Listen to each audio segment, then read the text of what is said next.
about graphing a linear inequality by hand. Eventually we'll talk about how to do it with your calculator, but we really need to start with how to do it by hand because that's the only way you're really, I think, going to understand it.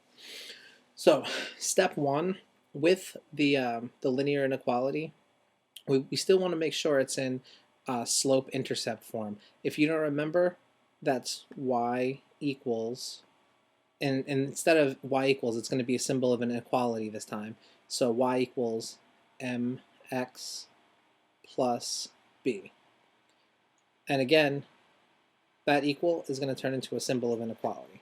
So let's look at the first example we have. We have negative y is greater than or equal to 3x minus 5. That's close to being in slope-intercept form, but what we have is an understood 1 in front of the y, so it's not quite in y equals mx plus b form. We still have to get rid of that negative 1. So the way to get rid of the negative 1 that we're multiplying by y is to divide every single term by negative 1.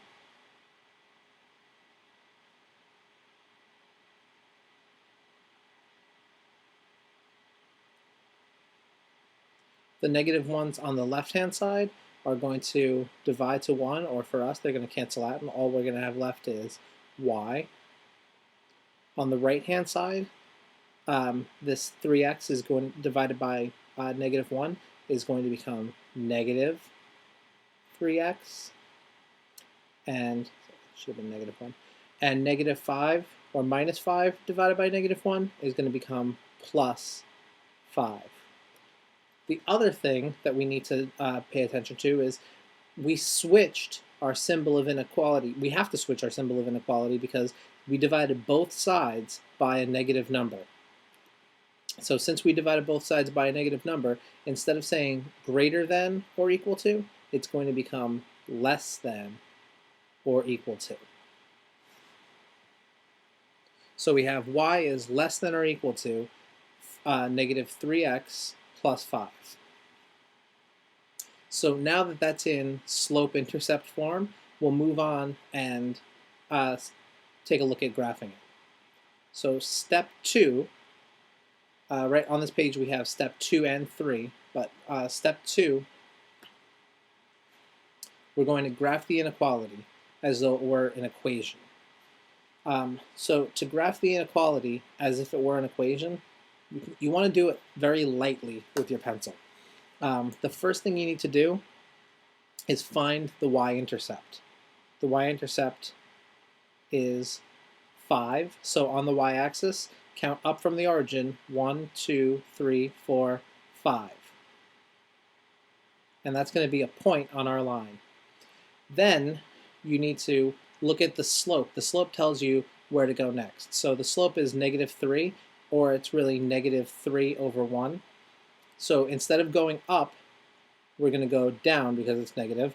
Down from this point, 1, 2, 3, and over to the right, 1. Again, down 1, 2, 3, over to the right, 1.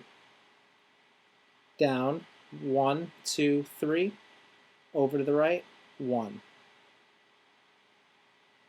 And then you just need to, and also this is still lightly with your pencil. I'm using gray to try to keep it light because I'm going to have to go over it eventually. I want to connect the line.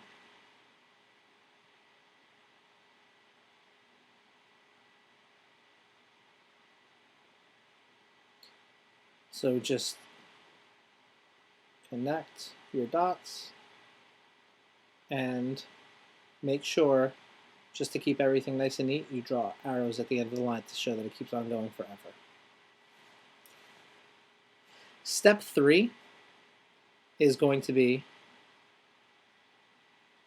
step 3 is looking at what kind of line we want to use. Right now all we have is a sketched line, but we need to know, sort of like in an inequality, if you have x is greater than 2, when you graph it, you use an open circle because it doesn't include this. It doesn't include the 2 rather. Or if you have x is greater than or equal to 2, then you would use a closed circle to graph it. because you are including the 2. Well, in our same way, we need to know, are we going to include the line, the actual line we drew, or are we just shading areas around the line? So we need to look. If, again, the same rule kind of applies. If it's just less than or greater than, then we're going to use a dashed line. So if there's no extra ink down here, we should be there shouldn't be much extra ink on the line. If it's either less than or equal to, that's going to include the line, or greater than or equal to, then we're going to use a solid line. So we'll go and check, and it says less than or equal to. So now we just want to go ahead and change our line. We can go in and fill in a solid line.